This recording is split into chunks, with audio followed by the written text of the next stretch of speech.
તમને ક્યારેય ખબર નહીં પડે કે તમે શું કરી શકો છો જ્યાં સુધી તમે કોશિશ નહીં કરો.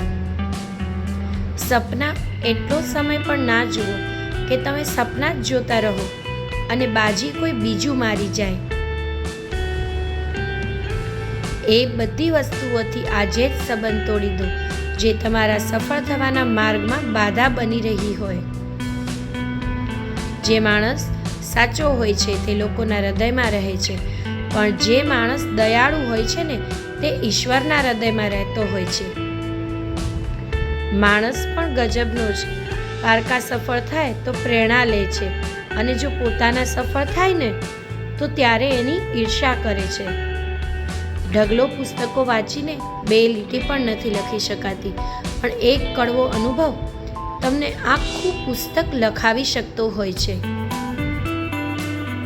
અહીં કશું કાયમી નથી, બસ અસ્તિત્વ ટકાવી રાખવું જરૂરી છે. વાત કરવા માટે સમય અને શબ્દ નહીં પણ મન હોવું જોઈએ. માત્ર જીતવાવાળો જ નહીં પણ ક્યારે શું હારવું છે એ જાણવાવાળો પણ સિકંદર કહેવાય છે.